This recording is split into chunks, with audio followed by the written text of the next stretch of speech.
پوری دنیا بالکل تباہ و برباد کی دہلیز پر ہے، جس کو ہم اور آپ کووڈ-19 کے نام سے جانتے ہیں۔ گھر کے گھر لوٹ گئے، زندگی بے فیض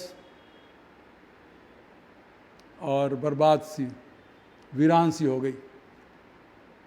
شاید ہی کوئی گھر ایسا بچا ہو کہ کوئی نہ کوئی فرد اس گھر کا یا اس کے احباب اس وبا سے متاثر نہ ہوئے ہوں۔ لاکھوں لاکھ لوگ انتقال کر گئے، لوگوں کے سہاگ لٹ گئے، لوگ یتیم ہو گئے، اور معاشی طور پر تباہ و برباد ہو گئے۔ لہٰذا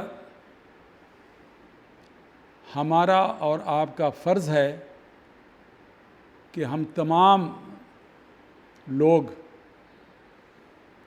ان محرومین کے لیے، ان کی مغفرت کے لیے، ان کے درجات کی بلندی کے لیے رب قدیر کی بارگاہ میں دعا کریں کہ اللہ رب العزت اپنے محبوب مدنی تاجہ صلی اللہ علیہ وسلم کے طفیل میں اور تمام اپنے محبین اولیاء اعظام کے صدقے طفیل میں ان مرحومین کی مغفرت فرمائے اور ان کی درجات بلند فرمائے اور ان کے قبر پر روز و شب انوار کی بارش فرمائے، آمین وہو غفور الرحیم۔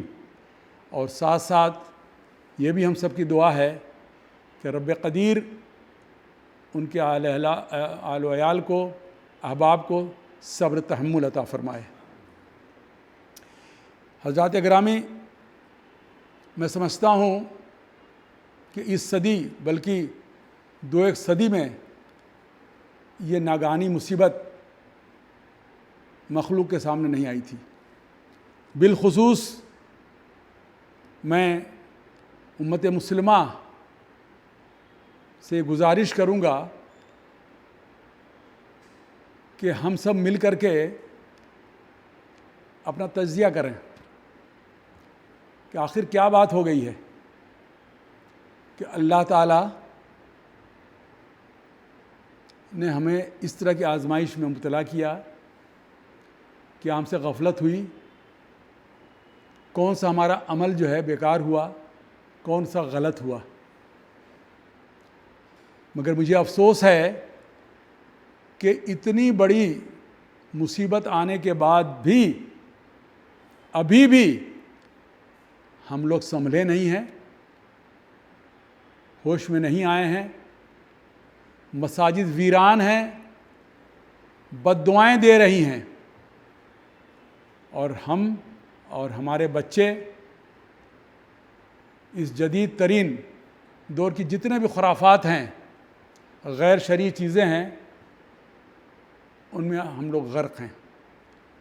ہمارے ڈرائنگ رومز میں ہمارے بچے غیر شرعی طور پر تمام حرکتیں کر رہے ہیں ابھی بھی، اور ماں باپ اپنے بیڈ رومز میں چین و عشرت کی زندگی گزار رہے ہیں۔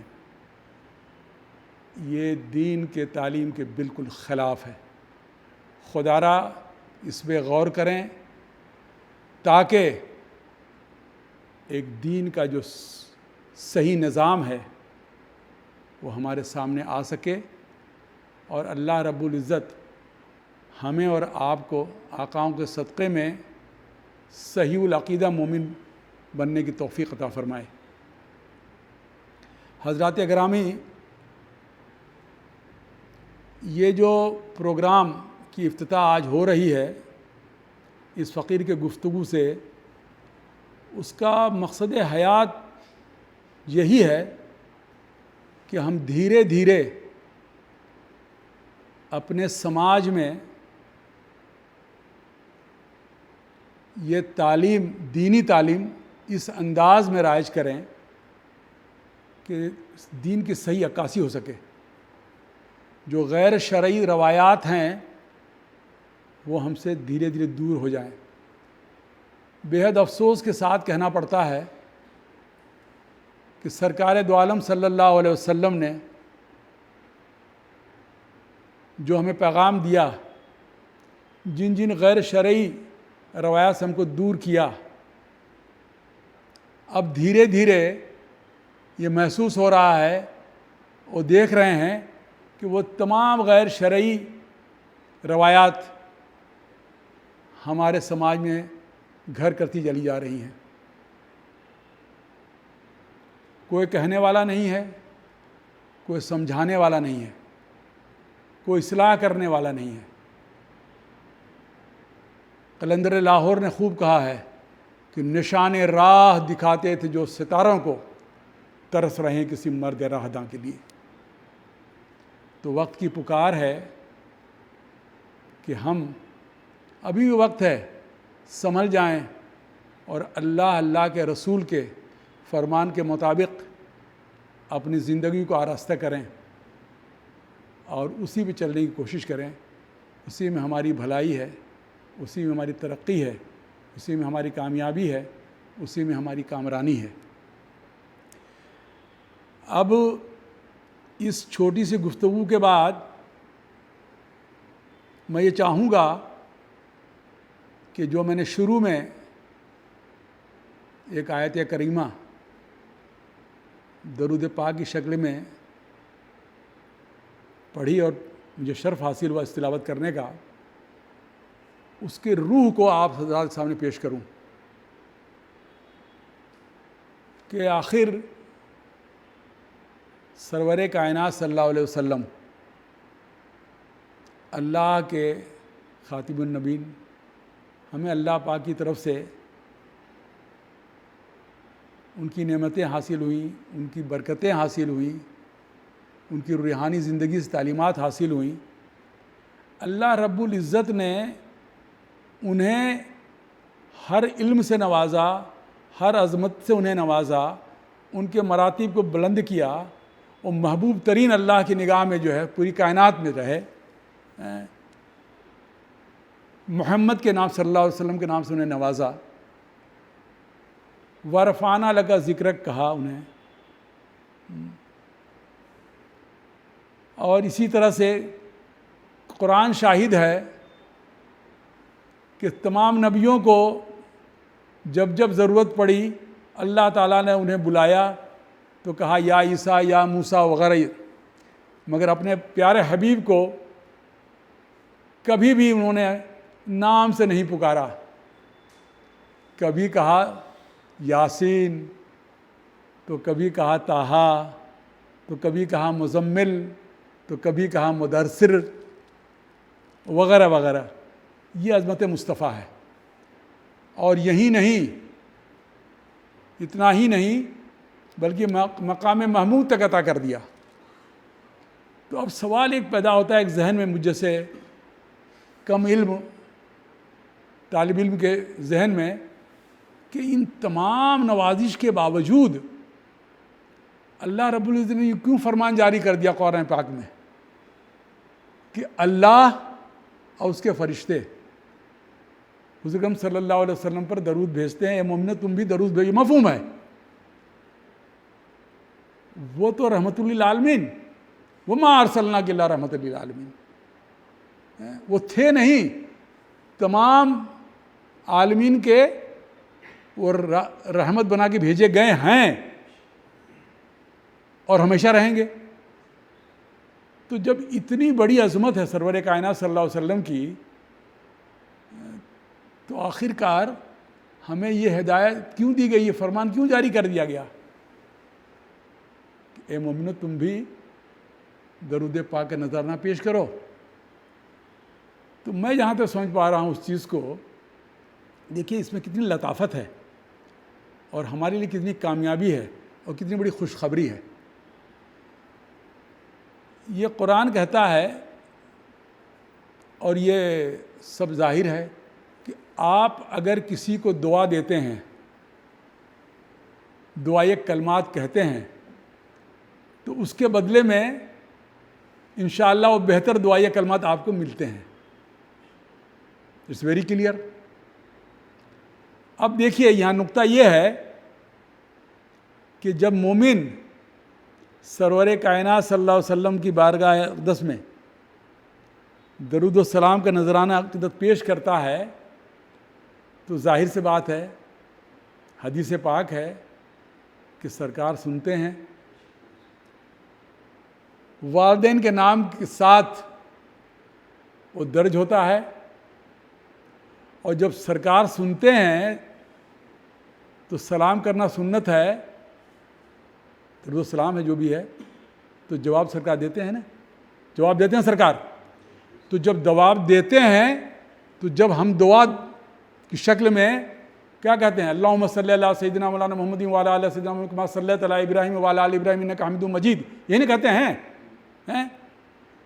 تو جب سرکار کی بارگاہ میں یہ دعائیہ کلمات کہتے ہیں تو سرکار بھی دعاؤں سے تو نوازتے ہوں گے نا. تو مومن کا آپ دیکھیے کہ اس کے ستارے کتنے بلند تقدیر کے کہ جس کو مصطفیٰ کی دعا مل جائے، خدا کی قسم جو کل قیامت میں ذریعہ جو ہے نجات مل سکتا ہے کہ نہیں مل سکتا ہے، وہ ہماری نجات کے لیے، میرا یہ ایسا ماننا ہے. اللہ رب العزت نے یہ فرمان جاری کر دیا کہ اے مومنو، تم سرور کائنات صلی اللہ علیہ وسلم کی بارگاہ اقدس میں درود و سلام پیش کرو. جب تم درود و سلام پیش کرو گے تو انشاءاللہ جب سرور کائنات صلی اللہ علیہ وسلم کے دعائیہ کلمات تم تک پہنچیں گے تو تمہارے نجات کا باعث بنیں گے، ہماری مغفرت کے لیے جو ہے وہ ہمارا ذریعہ بنیں گے. دیکھیے کتنا احترام ہے اس درود و سلام کو سرور کائنات صلی اللہ علیہ وسلم کے بارگاہ اقدس میں پیش کرنے کا. ہم کہتے ہیں جب کہ ہم وسیلے والے ہیں تو بہت سے لوگ کی پیشانی میں بل پڑ جاتے ہیں. میں انہیں پوچھنا چاہتا ہوں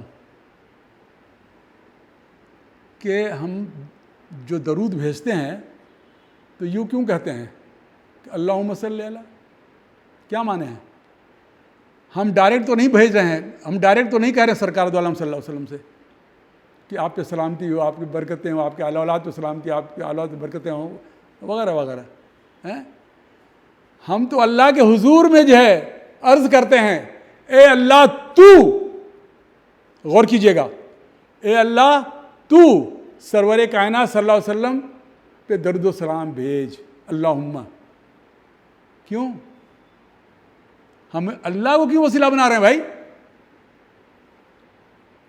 میں سمجھتا ہوں اس لیے ہم وسیلہ بنا رہے ہیں کہ کہاں شان نبی اور کہاں زبان جو ہے امتی، ہم سے کہیں لغزش نہ ہو جائے، کہیں آداب کے خلاف نہ ہو جائے، کہیں ہمارے احترام میں تھوڑی کمی نہ آ جائے، تو جو کچھ بھی سرمایہ دین ہمیں حاصل ہوا تھا خیر و برکت وہ ضائع نہ ہو جائے. لہٰذا ہم اللہ رب العزت کے حضور میں دعا کرتے ہیں، عرض کرتے ہیں کہ باری تعالیٰ تو اپنے محبوب پر درود و سلام بھیج. دیکھا، برج، مادھیم جسے کہتے ہیں، ذریعہ. بے شک نماز ہے، تمام اعمال حسنہ ہیں، خیرات ہے، صدقہ، سب ذریعہ ہیں. آپ بتائیے کہ باقاعدہ جو ہے قرآن میں جگہ جگہ اس ذریعے کا ذکر ہوا ہے جسے ہم وسیلہ کہتے ہیں. قرآن پاک میں آپ اگر سورہ مائدہ میں کیا کہتا ہے اللہ تعالیٰ، کیا فرماتا ہے؟ فرماتا ہے یا ایھا الذین آمنوا اتقوا اللہ وابتغوا الیہ الوسیلہ. اے ایمان والو، اللہ سے ڈرو اور وسیلہ تلاش کرو. اور کیوں تلاش کرو؟ تلاش جب کر لو گے تو پھر جد و جہد کرو، بڑھو. اور وہ بڑھو جو ہے لفظ جو ہے وہ مدارس میں نہیں ملے گا، وہ جو اس میں پالشنگ جو ہے وہ تو پھر کسی خانقاہی میں ملے گی، اہل نظر کے جو ہے قدموں میں ملے گی. اسی لیے ہم نے بزرگوں سے اپنے سنا ہے کہ خانقاہ میں اور درسگاہ میں جو فرق ہے وہ یہ فرق ہے کہ درسگاہ میں دیوانے کو دانہ بنایا جاتا ہے، اور درسگاہ میں دانے کو دیوانہ بنایا جاتا ہے. تو وہ تو روحانیت کی دیوانگی تو کسی اہل نظر کے قدموں میں ملے گی. اسی لیے ہم کہتے ہیں کہ آؤ عطائے رسول ہند الولی غریب نواز کے بارگاہ سے جو ہے منسلک ہو جاؤ. آؤ شہنشاہ جیلاں شاہ بغداد کے سلسلے سے وابستہ ہو جاؤ. آؤ داتا گنج حجویری رحمۃ اللہ تعالیٰ علیہ کی بارگاہ میں جو ہے حاضری کا شرف حاصل کرو. مختصراً ہمارا یہ عقیدہ ہے، یہ تمام اللہ کے اولیاء اعظام سب کے سب ہمارا انشاءاللہ تعالی وسیلہ بنیں گے کل قیامت میں. پھر قرآن کہتا ہے یا ایھا الذین آمنوا اتقوا اللہ وکونوا مع الصادقین، سچے کے ساتھ ہو جاؤ. اللہ سے ڈرو، سچے کے ساتھ ہو جاؤ. کیوں ساتھ ہو جاؤ بھائی؟ اسی لیے تو کہ وہ ہمارا ذریعہ بنیں گے. پھر قرآن کہتا ہے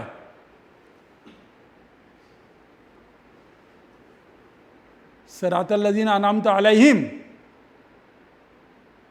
اے اللہ ہمیں اپنے ان برگزیدہ بندوں محبوبین کے نقش قدم پر چلا جس پر تو نے انعامات نازل کیے ہیں، نعمتیں نازل کی ہیں.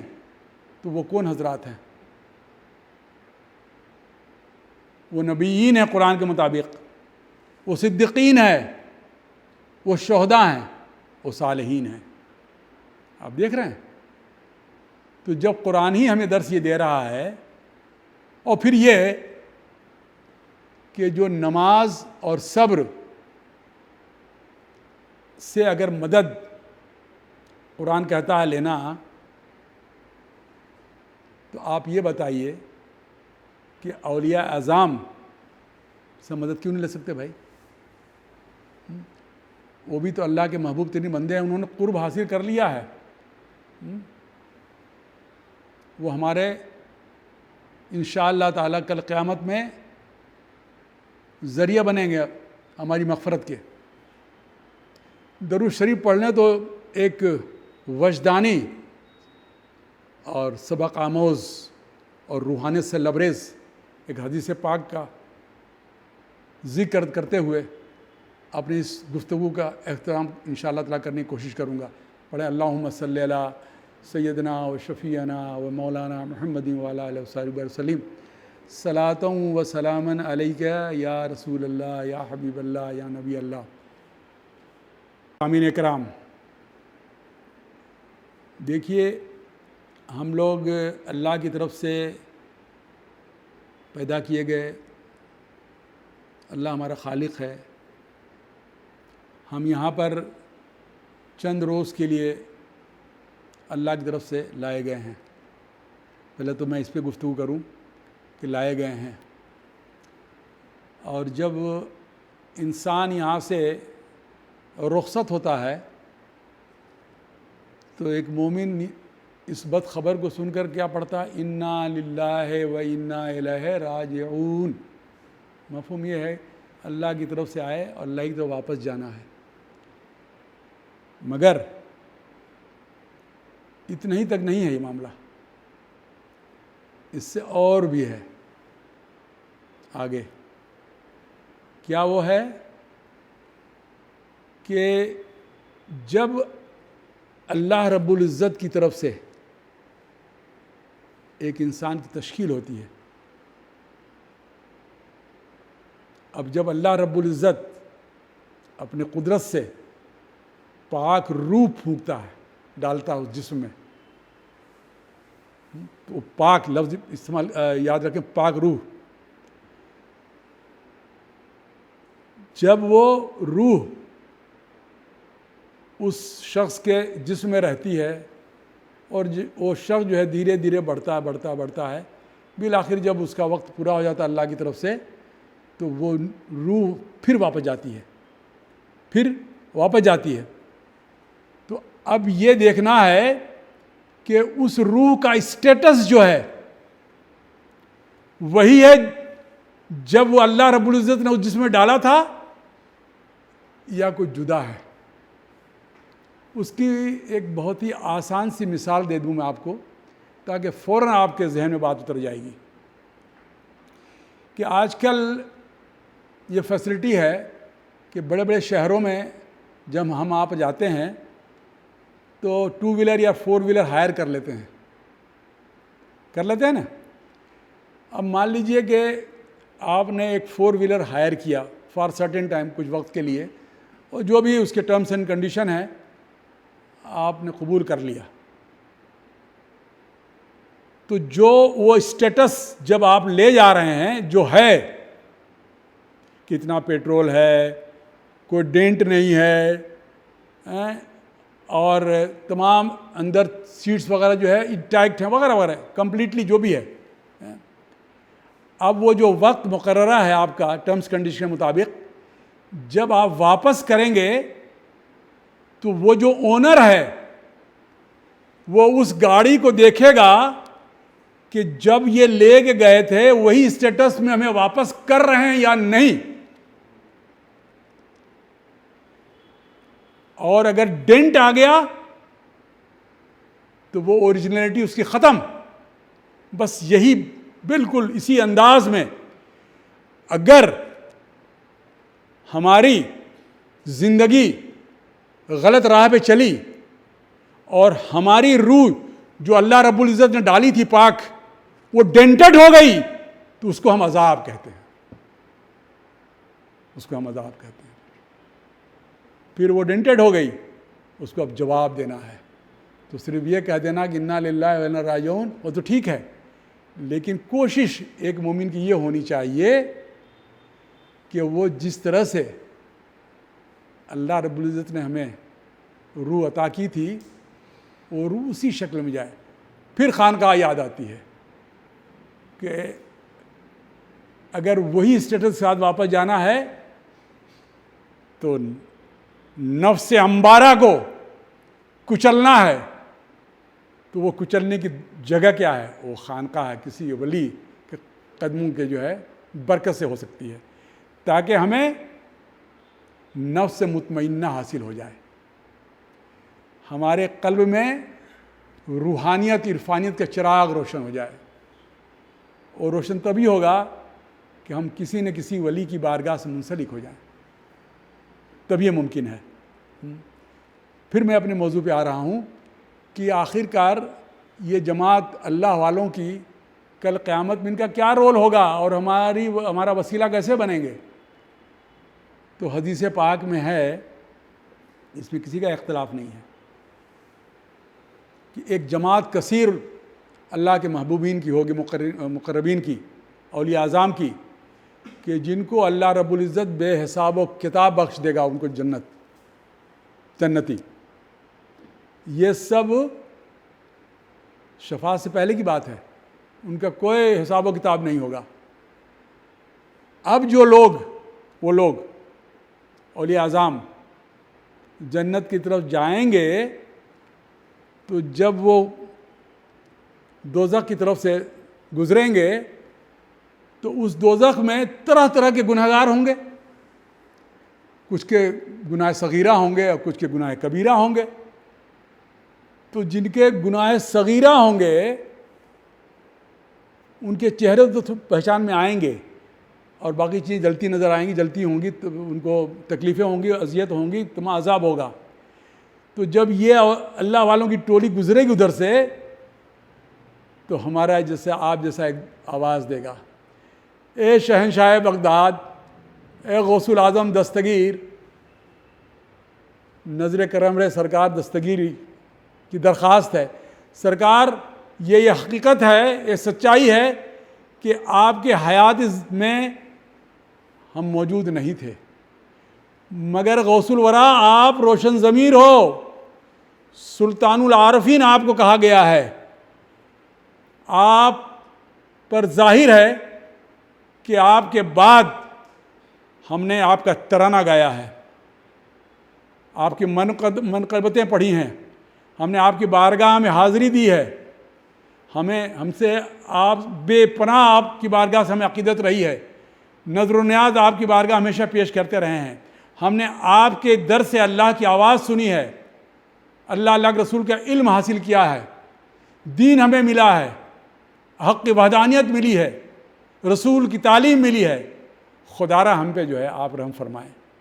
اسی طرح سے آواز عطائے رسول ہند ولی بارگاہ کی بارگاہ میں ہوگی، غلامان خواجہ کی طرف سے، کوئی قطب بابا کو پکارے گا، کوئی فریدون گنج شکر کو پکارے گا، کوئی نظام پاک کو پکارے گا، کوئی نصیر الدین چراغ دہلوی کو پکارے گا، کوئی کلیری کو پکارے گا، کوئی داتا گنج بخش کو پکارے گا، کوئی امام غزالی کو پکارے گا۔ تو جو جس سے وابستہ ہوگا اور جس کے ترانے گائے ہوں گے، جس کے سلسلے کے ہوں گے، وہ سب کے سب یہی آواز دیں گے کہ سرکار ہم سے گناہ ہوئی ہے، سب کچھ ہوئی ہے، لیکن داتا یہ بھی حقیقت ہے کہ آپ کی بارگاہ میں ہم آتے جاتے رہے ہیں، آپ کا فیضان ہم کو ملتا رہا ہے، آپ کو یاد کرتے رہے ہیں، ہماری مشکل کشائی کیجیے۔ تو اس وقت یہ یاد رہیں کہ حضرات گرامی، کہ دنیا میں جتنے بھی رشتے تھے آپ کے، چاہے وہ بیوی سے رہے ہوں، چاہے بیٹے سے رہے ہوں، عزیز و قریب سے رہے ہوں، کسی دوست احباب سے رہے ہوں، کتنے بھی قریب سے قریب رہے ہوں، وہ سب بیکار، وہ آپ کے دشمن ہوں گے کل قیامت میں، آخرت میں سب کے سب آپ کے دشمن ہوں گے، کوئی آپ کی مدد کو تیار نہیں ہوگا، وہاں سب ہوائیاں اڑ رہی ہوں گی، نفسی کا عالم ہوگا۔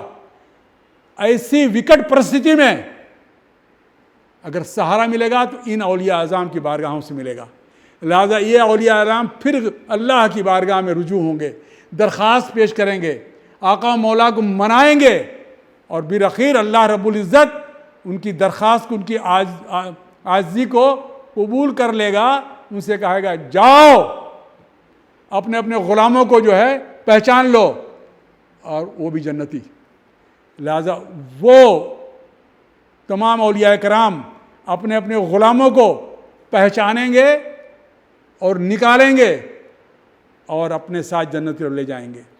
اور دیکھیے یہ ہمارے آپ کی جو خوش نصیبی ہے کہ جو لوگ بھی جن بارگاہوں سے جڑے ہوئے ہیں، ان کا روحانی قائد، مثال کے طور پر شاہ بغداد کے غلام، غریب ہند ولی کے غلام، نظام پاک کے غلام وغیرہ وغیرہ، جنت کے دروازے پہ کھڑے ہوں گے، جب تک کہ ان کے تمام غلام جنت میں داخل نہیں ہو جائیں گے، ان کے روحانی قائد خود جنت میں نہیں جائیں گے۔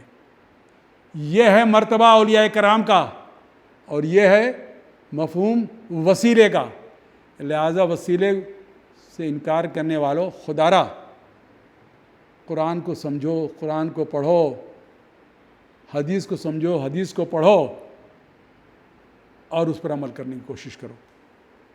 بہرکیف یہ فقیر دعا گو ہے کہ رب قدیر مدینہ تاجدار صلی اللہ علیہ وسلم کے صدقے طفل میں، ان تمام اولیاء اعظام کے صدقے طفل میں ہم سب کو کہنے سے زیادہ عمل کرنے کی توفیق عطا فرمائے۔